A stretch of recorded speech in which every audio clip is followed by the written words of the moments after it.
Hey Chaotic Crew, Brian here with another Duskmourn Precon review and upgrade. We're going to go over this deck, what's in it, what I would put in, what I would take out personally, and then, yeah, you're going to have a great idea of how to use this deck once it comes out.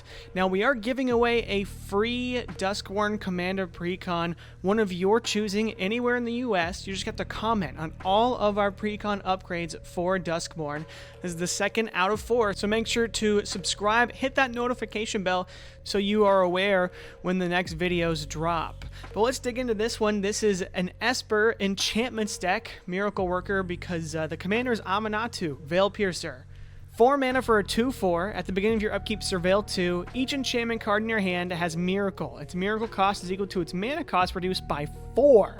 Which is honestly crazy. So just to clarify, Miracle means if a card is the first card you drew in a turn, you may cast it for its Miracle cost, and it's reduced by 4 generic mana. So you're going to be able to cast very big enchantments in this deck pretty easily.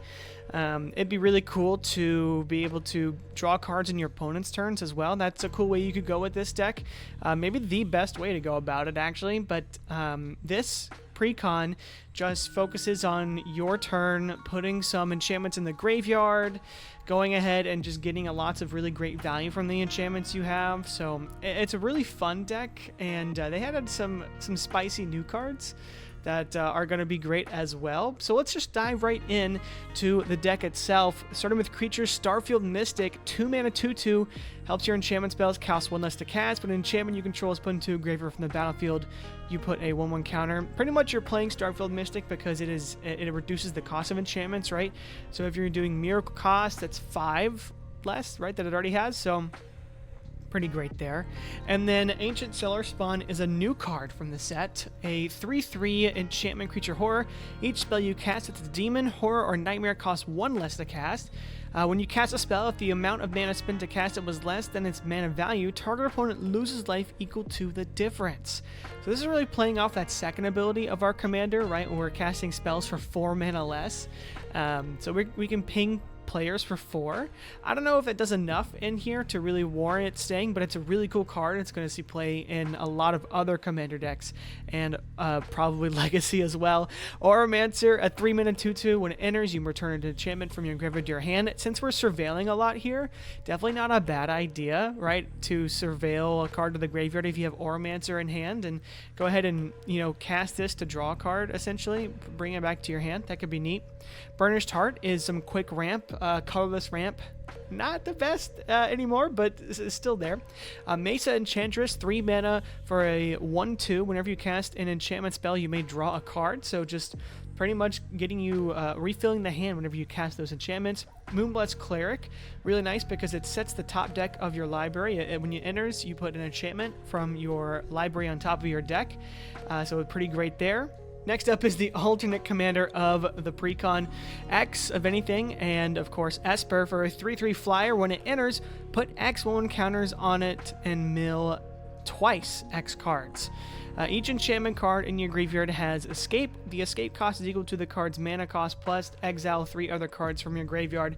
So this kind of goes more in line with our commander's first ability, right? We're surveilling cards, putting it in the graveyard, but also if we're able to miracle this off the top of our library, we're going to be able to make X at least 4, right? And if we want to pump anything else into it, we can as well. So that's pretty cool there. Verge Rangers is neat, right? Because we are, you know, messing with the top of our library. We can look at the top at any time, and as long as the opponent controls more lands than us, we can play lands from the top of our library too. And then 3/3 First Strike for 3. So really solid card there. Nightmare Shepherd is a 4 mana 4/4 enchantment creature demon with flying. Whenever another non-token creature you control dies, you may exile it. If you do, create a token that's a copy of that creature, except it's 1/1 and it's a nightmare in addition to its other types. So this card can be really fun as well. Phenomenon Investigator is a new card, 4 mana for a 3/4. When it enters, choose Believe or Doubt. If you choose Believe, whenever a non-token creature you control dies, create a 2/2 black horror enchantment creature token. And Doubt has, at the beginning of your end step, you may return a non-land permanent you own to your hand. If you do, draw a card. So this is sort of a way to be able to replay enchantments that have entered the battlefield. So, or, you know, the Moonblessed Cleric, like I said, when it enters, it does something. So this can bring it back up to your hand. So that's kind of neat there. Solemn Simulacrum, another enter the battlefield trigger to get a land from your basic land from your library to the battlefield tapped. Doomwake Giant, a must in every Enchantress deck in black, right? Whenever it or another enchantment enters, creatures your opponents control get -1/-1 until end of turn. And if, of course, we miracle this is 1 mana, so definitely going to be doing a lot there. Ondu Spirit Dancer, very good. 5 mana for a 3/3. Now, it isn't an enchantment, but whenever an enchantment enters under your control, you may create a token that's a copy of it. Do it only once each turn, so this can be really potent in the deck. Prognostic Sphinx, another way to fix the top of our library, right? Whenever it attacks, you scry 3, but it's also a 3/5 flyer that you can discard to give it hexproof until in a turn, and when you do that, you tap it. Soaring Lightbringer's a new card, 5 mana for a 4/5 flyer. Other enchantment creatures you control have flying, and whenever you attack a player, create a 1/1 white glimmer enchantment creature token that's tapped and attacking that player. This can be really great in like an enchantment creatures deck, and sort of a way to help get your creatures through and help finish the game out. So that's nice there. Archetype of Imagination, doing some very similar stuff, gives all your creatures flying, and creatures your opponent control lose flying and can't have or gain flying. Athreos Shroud Veiled, 6 mana for a 4/7 god. If your devotion to white and black is less than 7, Athreos is not a creature. Beginning of your end step, put a coin counter on another target creature, and then whenever a creature with a coin counter on it dies or is put into exile, you return it to the battlefield under your control. I feel like the first card you're always targeting with this is going to be your commander, just because it's so good. You really want to have your commander on the battlefield in this deck to really make the most out of the beginning of your turns. But also good for opponents' creatures that are really solid, or even your own. Demon of Fate's Design is one of those we might want to put a coin counter on. A 6 mana 6/6 flying trampler. Once during each of your turns, you may cast an enchantment spell by paying life equal to its mana value rather than paying its mana cost. And then you can pay 3, sack another enchantment. It gets +X/+O, where X is the sacrifice enchantment's mana value. So can close games out late game, but also really good at helping cast some of your massive enchantments earlier on. Dream Eater is a fun card. It's a 4/3 Sphinx with flash. And when it enters, you surveil 4. When you do, you return a non-land permanent an opponent controls to its owner's hand. So this can get rid of some pesky enchantments, artifacts, or just problematic creatures in general. So this can be really fun and good and surprising. Whenever I've played Dream Eater, it usually no one sees it coming, so it's always nice there. Fear of Sleep Paralysis, a new card as well, 6 mana for a 6/6 flyer. Whenever it or another enchantment you control enters, and whenever you fully unlock a room, tap up to 1 target creature and put a stun counter on it. Stun counters can't be removed from permanents your opponents control. This is a super strong card, pretty much permanently locking down creatures as long as it's in the battlefield, so very nice there. Metamorphosis Fanatic is a 6 mana drop 4/4 creature. It's got Miracle, which plays into that surveillability of our commander, and when it enters, return up to 1 creature from your graveyard to the battlefield with a lifelink counter on it.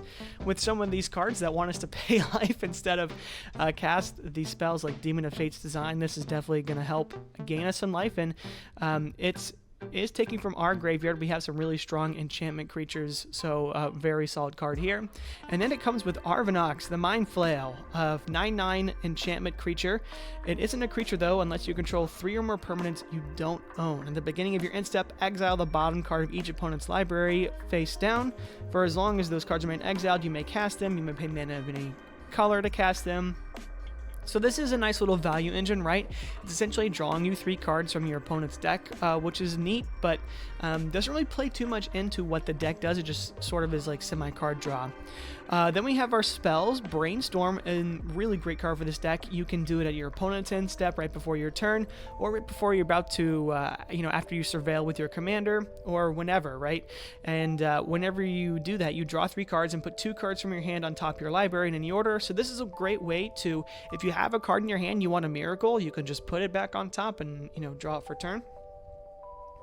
Otherworldly Gaze is a instant that surveils 3 and it has flashback, so if you surveil this to the graveyard you can cast it later at an instant speed. Pretty great there.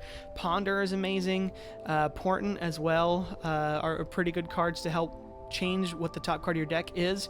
Swords to Plowshares, great in any white deck. Arcane Denial, the only counter in the Precon, and a good one at that. So it also draws cards, which can help with the miracle cost of enchantments as well, which is pretty nice. Diabolic Vision is a great way to look and edit the top card of your library as well. Telling Time can do that too, so very solid there if you need to change the order of some cards that are on top of your library. Entreat the Angels is a great miracle spell. If you get this with your commander, right, it's reducing it by 4, and you get 4 angels for 2 mana. That's pretty great rate there. Read the Bones can scry 2, then draw 2, and you lose 2. Thirst for Meaning draws 3 cards, then discards 2 unless you discard an enchantment. Return to Dust can exile an artifact or enchantment. If you cast this during your main phase, though, you can do another artifact or enchantment as well. Utter End hits any non-land permanent. Ink Shield's a really neat card and prevents all combat damage that will be dealt to you this turn. For each 1 damage prevented this way, create a 2/1 white and black Inkling creature token with flying. So it's pretty, this can help swing games, especially in the combat metas, which I'm a part of, so really strong card here. Time Wipe is a board wipe, pretty great. Terminus, fantastic board wipe with the miracle cost. Put all creatures on the bottom of their owners' libraries.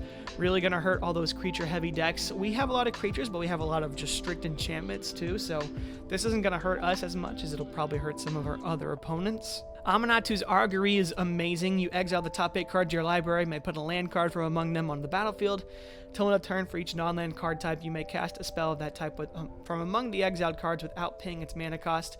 This is going to be able to get us probably a creature and an enchantment and an instant or sorcery, and doing that for 8 mana is really solid. Redress Fate, 8 mana as well, but also has Miracle. Return all artifact and enchantment cards from your graveyard to the battlefield. So this sort of is works really well with the Surveil mechanic that we have and the Master of Keys that is putting these cards into our graveyard. And then artifacts, we've got Brainstone, which is a brainstorm on an artifact, essentially. Soul Ring, Arcane Signet, Azoria Signet, Mind Stone, Orzhov Signet, Commander Sphere, all great cards. I might, add in Felwar Stone or whatnot to get another 2-drop so you can get your commander out on turn 3 easier, but Commander Sphere is always great. Mirror Maid is an enchantment that can enter as a copy of an artifact or enchantment of any player controls on the battlefield, so if you want to break out of your colors, you can choose an opponent's there. Monologue Tax is really good. Whenever an opponent casts their second spell each turn, you create a treasure token. So this can help ramp you out a little bit too. Timely Ward is protection for our commander. We can cast it at Zoahad Flash if it targets our commander as well, and so we can use it as a response to protect our commander. Pretty neat there. Cast Out is removal, right? And that you can also cycle if you need to, which is nice. And Life Insurance, 5 mana enchantment with Extort, so another way to help gain us some life. Whenever a non-token creature dies, you lose a life and create a treasure token. This is a good card, but it's not a may. You will lose a life, you will create a treasure, so that can also backfire on you, so just be aware of that. Sigil of the Empty Throne, always great. Getting more 4/4 White Angels when you cast enchantment spells. Sphere of Safety makes it harder for your opponents to hit you, so that's really great there. Spirit Citrus Call, a little spicy enchantment. Beginning of your end step, choose target permanent in your graveyard. You may sacrifice a permanent that shares a card type with the chosen card. If you do, return the chosen card from your graveyard to the battlefield, and it gains if this would leave the battlefield, exile instead of putting it anywhere else. So this is a nice way to get, really strong enchantments out of our graveyard that have been destroyed, or just a fun little way to help cheat things out.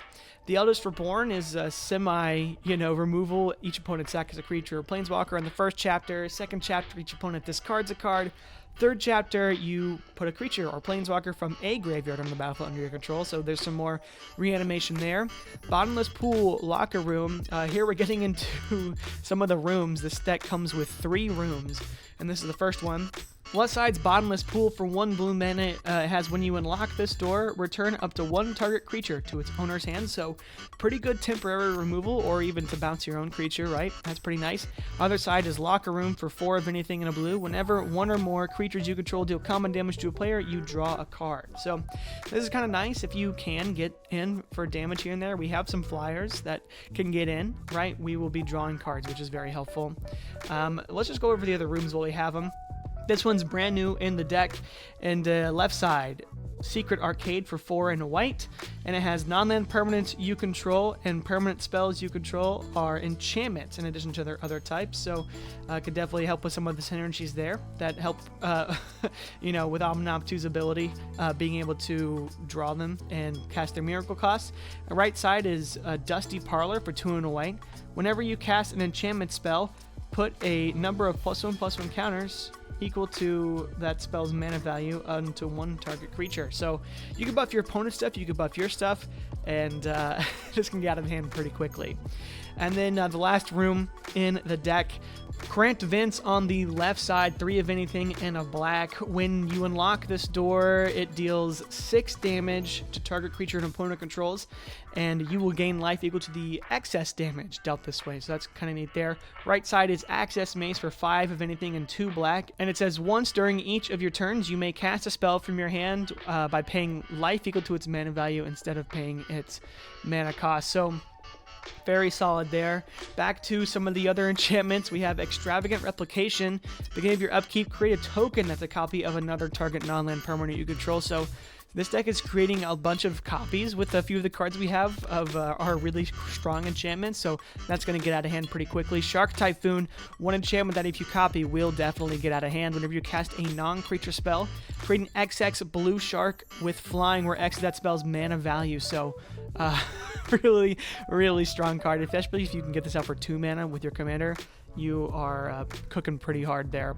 Then you have one with the Multiverse. We actually added this into our last Precon, but a great enchantment either way. 8 mana. You can look at the top card of your library anytime. You can play lands and cast spells from the top of your library. Once during each of your turns, you may cast a spell from your hand or the top of your library without paying its mana cost. So just a fantastic enchantment to have in an enchantments deck. And then this deck has 37 lands. There isn't, you know, anything crazy going on here. You have the bounce lands, which I might even take out, right? But nothing amazing except for Hall of Heliod's Generosity. Probably the biggest standout is, you know, you can put an enchantment from your graveyard on top of your library, which is really good with the ability of your commander. So that's really great there. But other than that, pretty generic land base for a Precon. But let's dive into what we're taking out of the deck. I actually stumped me for a little bit with this one because this deck has so many good cards that we don't want to take out. So I took out maybe some questionable ones, but let me know in the comments below what you would take out instead. First off, we are taking out Ancient Cellar Spawn. It's a really good card, but only dealing 4 damage to 1 player a turn, maybe 5, right, if we cast a different kind of spell, is not what we want, right? You really want to put these in a deck where you can abuse the ability with like Boaz's Citadel or something like that, and you want to build around it more. We're not really set to take the most advantage of this card. Also taking out Arvinox, the Mind Flail. It just doesn't do enough for how much it costs. Sure, even if we do get it off of our commander's ability, we are getting stuff, but our opponents will hate it, and it'll make us a target. And it's not even a creature yet until we start owning some of our opponent's stuff, and that really just depends on what we get. It's really a luck-based card. Burnished Heart I took out. It's really solid mid-game ramp piece, but if you are relying on this to get your mana fixed, you're probably already behind. It's nice to have, but I just figured we could have some better stuff in there. Dream Eater is also solid, but doesn't really fit the theme of the deck. I mean, sure, you're surveilling, but that's about it. Now, Fear of Sleep Paralysis definitely does fit the deck, but it is incredibly strong and kind of like, you know, Hullbreaker Horror, a card that I don't really want to put in any of my decks because my friends, I feel like, are going to hate me a lot for it. I want this deck to be powerful, but I don't want my opponents to not be able to play the game, you know what I mean? So, especially in a combat-heavy meta, this really does lock down boards, especially if you can copy it with a lot of the cards that are in here, so I decided to take this out. Nightmare Shepherd is a really solid card, but we have a really decent reanimator package here, and I'm just not willing to exile my creatures as they die. It could be really good, right, if your commander gets killed, but most of the time this is like board wipe protection, so it is really good. If you want to keep it in, you can, but I just have a hard time because we have so much reanimation in the deck that, or even like returning stuff to our hand, that I maybe don't want this as much. Taking out Phenomenon Investigators, it doesn't really do enough for you. I mean, sure, It's sort of also semi-board wipe protection, and it also has at the beginning of your end step you may return. You can, but like that's too slow. It's 4 mana. It doesn't really do a lot when it enters. You have to wait for it to do stuff. So I'm not the biggest fan of it. Prognostic Sphinx, also, the only reason you're using it is for the Scry 3, and not an enchantment either, so it doesn't really have a lot of synergy with this deck, so I took it out. Soaring Lightbringer, really great card, and you are getting lots of enchantments from it. I may change this later on and add it back in, but I feel like this deck isn't being very aggressive. We actually need a lot of blockers, so this is enticing us to attack, and maybe we don't want to, and giving us, you know, less reasons to attack. Always a good option in these kind of control decks, these decks that want to sort of sit around. And then I took out Verge Rangers as well. It's a great card, and especially because we can manipulate the top card of our library a lot of the times, but I feel like it just doesn't do as much that we want it to do, and it's not actually ramping us, it's just helping, you know, get lands quicker. But if we have enough draw spells, if we have enough stuff that we're filtering through our deck pretty quickly, and if we need one, we can draw one with our commander, I think this is, you know, fine to take out. I took out Ponder here. As you see, I just switched the printing here. Look at the top 3 cards of your library, put it back in any order. You may shuffle your library and draw a card. It's great, but it's sorcery speed. This isn't going to be the first card we're drawing each turn, and we can already, you know, manipulate the top card of our library with our commander. So Ponder really doesn't do a whole lot for us here.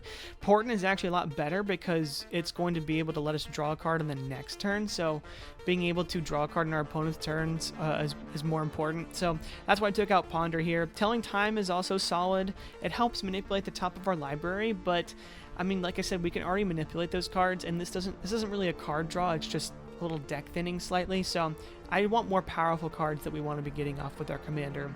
And then Thirst for Meaning, again, it's you're sure you're drawing a net of 1 card, but you're discarding an enchantment card, or, you know, 2 cards if you don't want to discard any of your enchantments. And I feel like there's better things. Read the Bones I almost took out as well from here, but I think this was definitely the worst one to take out.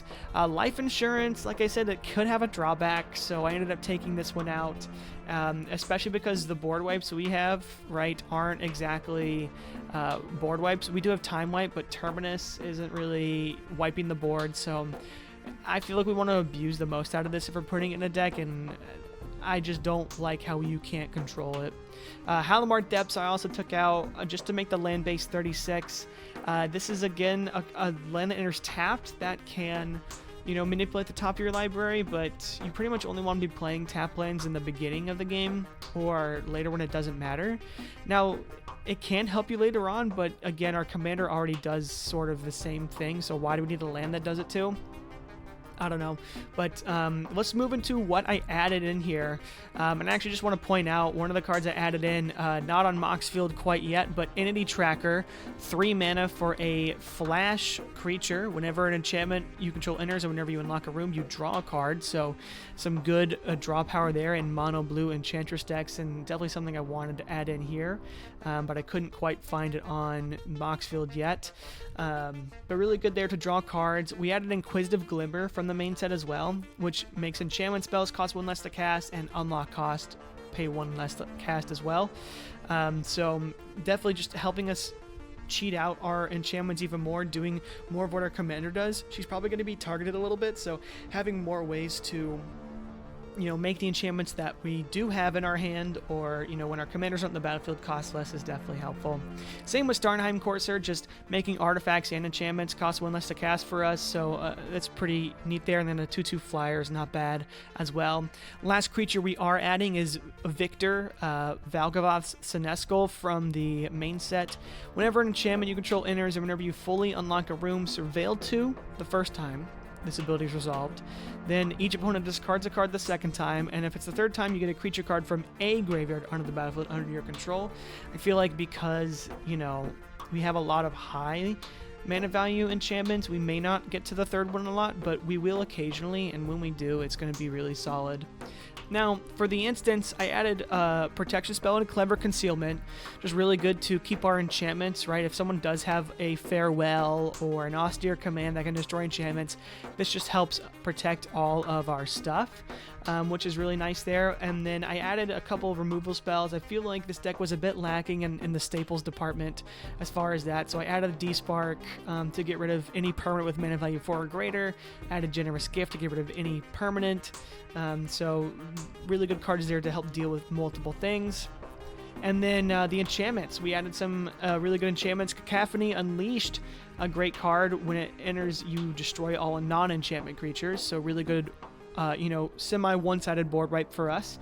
And then when it enters or another enchantment enters under our control until end of turn, it becomes a 6/6 with Menace and Death Touch. Next, we added a 4th room to the deck from the main set, and this one is pretty neat. You have Central Elevator on the left side, so 3 of anything and a blue. Whenever you unlock this door, search your library for a room that you don't have the name of on the battlefield, reveal it, put it into your hand, then shuffle. And then on the right, Promising Stairs, 2 of anything and a blue. Beginning of your upkeep, Surveil 1, which goes great with the deck, and then you win the game if there are 8 or more different names among unlocked doors of rooms you control. So each room has 1 door, or 2 doors, excuse me. So it's pretty neat there. We're having exactly 4 rooms, so we have exactly 8 doors, enough to win the game. So we have a little mini game in here to win the game, right? A sort of way to close it out if we can get there. Enhanced Surveillance is a fun enchantment. Each time you surveil, you look at an additional 2 cards, and then you can exile this to shuffle your graveyard into your library. So if someone has graveyard hate, this can protect us, and also makes it so our commander surveilling 4 on our upkeep, which is honestly really strong there too. Estrid's Invocation needs to go in any enchantment deck, especially ones with really strong abilities. When it enters the battlefield, you can have as a copy of any other enchantment you control, and then it can change it during each upkeep that you have. Howled Haunting is really strong, especially in an enchantment deck, because whenever you cast an enchantment spell, you make a white spirit with this creature's power and toughness or each equal to the number of spirits you control. And then as long as you control 7 or more enchantments, your creatures have flying and vigilance. So we took out the, the owl that gave us all flying anyways, and we added in this, which is also creating the tokens, but these are going to be blockers. So that's what I like about this one more. Best the Sea God is also an incredible enchantment. 5 of anything, 2 blue, create an 8/8 blue Kraken in the first chapter. Second chapter, tap all non-land permanents target opponent controls. They don't untap during their controller's next untap step, and then gain control of target permanent and opponent controls, untap it. So this is a very strong card and sort of similar to what the Fear was doing, but isn't as cancerous, I would say. Mind's Dilation, also really strong. Whenever opponent casts their first spell each turn, that player exiles the top card of the library. If it's a non-land card, you may cast it without paying its mana cost. So that's really good too. Again, sort of a replacement to that Arvinox. So we're finding just cards that work better for our game plan that we're adding in. And then Storm of Saruman I thought was really fun too. Just a great enchantment that whenever you cast your second spell each turn, you can copy it, except the copy isn't legendary, and you may choose new targets for it. So when you are casting your second enchantment spell, you get to get a second copy of it, which is really nice. And then I added some sideboard cards. These are just really expensive adds to the deck, right? You have Scroll Rack, which can help manage the top card of your library. You have Sensei's Divining Top, which can do the same thing. And then Rhystic Study is a card that'll help you draw cards in each of your opponent's turns, which will trigger your commander if she's out in the battlefield. So very fun there. And I just think this deck is a ton of fun in general. I think, Wizards really did a great job of making this deck and packing it full of strong cards. I know that this will be a popular one for sure, and I hope you enjoyed hearing about what I wanted to put in, what I would take out. Let me know what you do differently in the comments below. Don't forget, we are giving away a free Duskmourn Precon anywhere in the US. Just make sure to leave a comment on all of our Precon upgrade and review videos, and like and subscribe on the channel so that way you don't miss out on the future Precon upgrades we have coming up. But otherwise, I'll see you guys next time, and you have a good one. Bye.